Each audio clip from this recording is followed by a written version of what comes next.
So let's move on to how can you find content for your Instagram account. So we first need to start with understanding that there are two ways to produce content for your Instagram account. A lot of people struggle with this, and this really is the core of increasing your reach on Instagram. Remembering the Instagram Canon graph that I've showed you. So you need to make sure that you are putting out high quality content for people to actually discover your Instagram profile. There's two ways you can do it. You can, one, find Instagram content, or you can create your own Instagram content. So finding other people's content and reposting it, this is how you find Instagram content. So finding Instagram content allows you to see if it will be successful based on the results of the original posting. That's a really big upside to it. It also is a lot easier than creating a lot of content, and the other way to do it is obviously creating your own content and posts, so amending and editing already successful content, which we'll be talking about in the next lecture.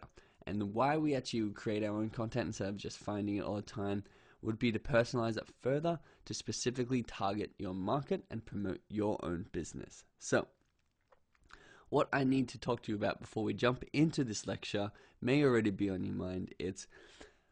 We're going to be finding content, which means we're going to be using other people's content on our Instagram profile. So we need to talk about image ownership and licensing, and do you have the right to do this on your Instagram account? So I've dedicated an entire lecture to this for you to understand the image licensing and video licensing on Instagram right now.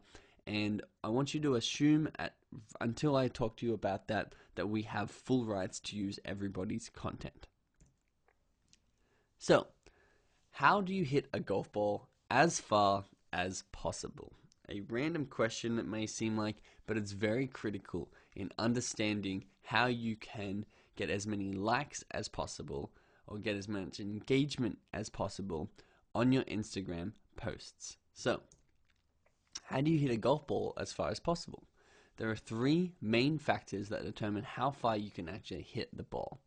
One is the ball, two is the club, and three is the swing.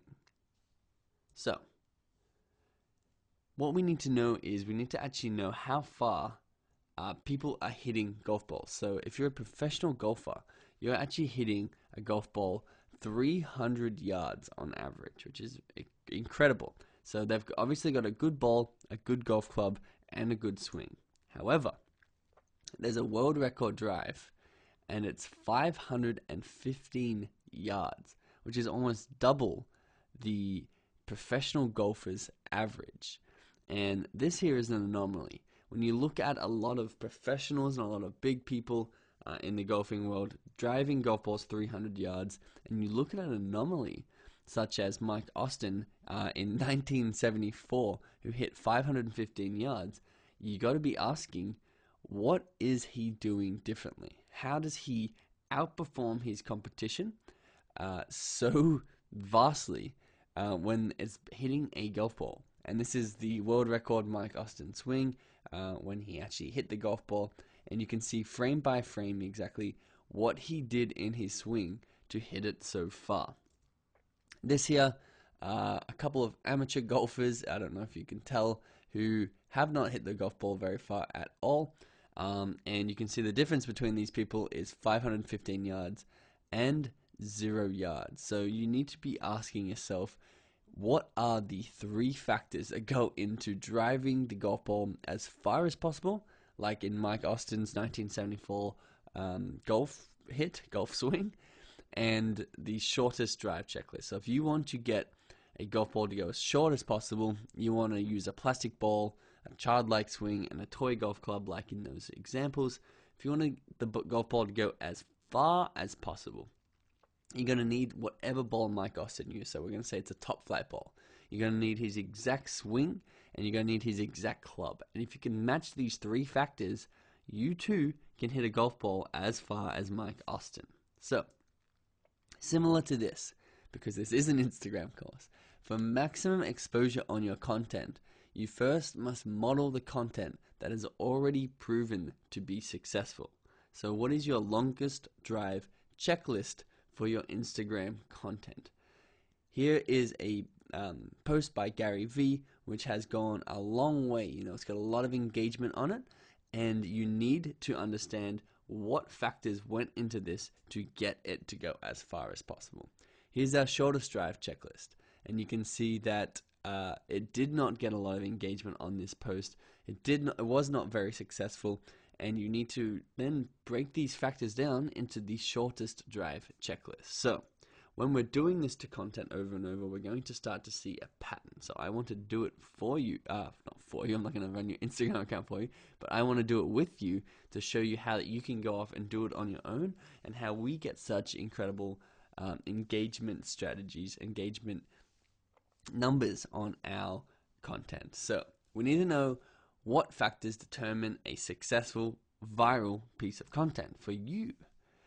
I have to say, before we do break this down a little bit further, that you have to remember it's going to depend on your niche. So whether you're in the chemistry, the basketball, the chicken, or the cooking niche, it's going to be very different, which is why you need to be able to have the skill to find the Mike Austin swing, to find the longest drive in your niche in order to see what's working in your niche, and you can replicate those results in your niche, because every single niche is going to be different.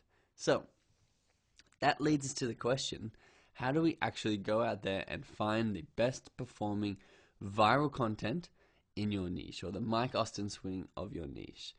One, we can use Viral Discover, which I'm going to break that down in just a second. Two, we can use hashtags. Or three, we can use the success cheat sheet that you've put together in order to shortcut these results. So one, the Discover or the Explore tab is the little magnifying glass that you can see at the bottom of your Instagram screen. And what happens here is Instagram curate posts that are selected on things you like and people you follow, and it's also based on what people you follow are liking and what is popular in your niche. So this is exactly the place we want to go to find out what's popular in your niche, because we're going to be able to see it just like this. It's going to spoon feed us what has been successful, what people have liked that are in our niche, and what has gone viral that is in our niche. So all you have to do is you have to go over to that Discover tab, and you'll see a grid of images like this. Now for this example, I'm using a entrepreneurship account that we run, and this is what the grid looks like for that account. So this tab, by just clicking on that magnifying glass, it opens up a whole new world of possibilities. And just every time you click on an image, every time you click on the Discover tab and refresh, you're going to see a whole new world of ideas and potential content that you can model and post for yourself that you know has proven to have already been successful. But before you go ahead and start using this content or modeling this content, you actually need to ask yourself, why did this post do well? So, is it because A, it's from a large account, or is it because B, it's viral content? You have to remember that large accounts are going to get a lot of engagement on their content, really no matter how high quality or viral it is. So remember, we're looking for viral content. We want to reach as many people as possible. So we need to know that this post wasn't just made from a really big account, because then we can't actually replicate the results it's got just using the content. We'd also need a big account. So we need to find these this content that does well regardless of the account size that it comes from. So how do we do that? All we do is we go into the Instagram profile. So we then click from the content back to the profile that posted it, and we can compare it to the rest of the posts that Instagram account has actually posted. For example, example A, they've got 2 million followers and all their posts have really high engagement, except for the actual one that you've clicked on and discovered, or even if that had equally high engagement, you could see that it's just another post that's done well because the Instagram account is big. In example B, you can see it's an account that's much smaller, and the rest of the content doesn't have the engagement that the actual viral content does. So you can tell that you've actually struck gold because it outperforms all the other content that account is posting. So A really quick tip before we move on: if that piece of content doesn't outperform the engagement on all the other posts that account is posting, have a look around and see on that profile which one did, and you can use that content instead of the one that took you to that page in the first place. So here it is, the process laid out for you, very simple, how to have endless viral content for your Instagram account in your niche. You go to the Discover tab and choose a post that performed well. B, you look at the user who posted the image, and C, you test it to see if it's gold or just another okay post from a large account. Once you have this, you will be having the viral content and the golden content that you can go and share on your own account. So, 2 is hashtags. So hashtags, we're going to get into depth in the next few modules, but basically hashtags are an incredibly powerful way to find viral content in your niche. Incredibly powerful. Once again, we're going to get in depth on hashtags. There's a lot of things you can do with them, and they're very critical to growing quickly on Instagram. But right now, I want you to know we're only looking at hashtags within the lens of finding viral content. So, hashtags are searchable ways to categorize content on Instagram. For example, hashtag cat. It's a searchable way that you can type in hashtag cat or click hashtag cat, and you will see photos of cats. It's basically categorizing content. So, you need to know what categories and words are relevant to the content of your business, because these are the ones that will become relevant hashtags that will help you grow your account.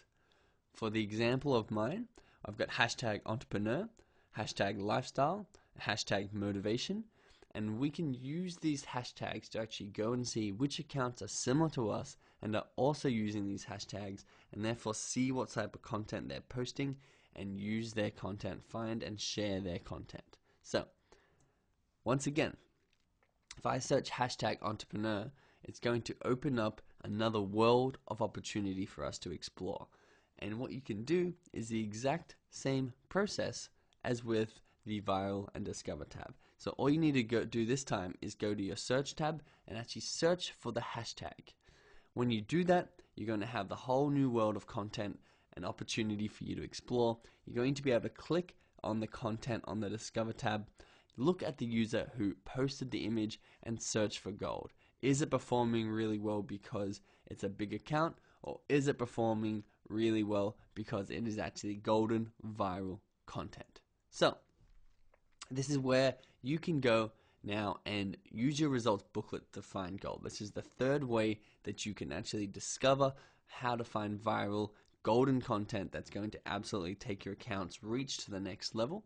You go into your booklet and you use the accounts that you've written down already, ones that are similar to you in your niche, and you can actually go and have a look how well their content is performing. So, before we move on, it's very important that you don't actually just go and look for content that has the most engagement. This is really only good if you're trying to post engaging posts that increase your reach and increase the amount of people who follow you. You want to also be out there looking for content that you can model that is building trust and affinity, or ones that are shown to create sales in your competitors and in people in your niche. Because finding content, we need to find all three types of content. The example I walked you through was the best one to find high engagement and high reach. But you have to remember, you can also find high trust and high sales content that are really effective and going to help push people through your funnel. So, learning the Mike Austin swing. You need to make sure that you are decoding what it takes in your niche to be successful. So, the Mike Austin swing, you need the same ball, you need the same club, and you need the same swing. And if you have those three factors and you hit the ball the same way he hit it, with the same club and the same ball, you're going to get the same result as he got. So, you need to, inside your niche, learn the code of what succeeds. as you go through and you repeat this process lots and lots of times and get a lot of viral content for yourself, you're going to actually be able to see the factors underlying what makes it successful. So maybe it's good music in the background of a video, maybe it's motivating and fast-paced video with a really good hook, meaning on the text above the video saying you'll never guess what happens at 25 seconds of this video, and you've hooked people in for 25 seconds now, and you need to actually keep your eye out there. Keep your eye out there. Make sure you're keeping your eye on what is the underlying factors that are making your content succeed, because then you'll become a homing missile for viral content, and you'll be able to really identify really quickly what is making that account grow really quickly, and you'll be able to model your own content and create your own content around what is guaranteed to be successful once you've decoded exactly the factors that go into a viral piece of content for your niche.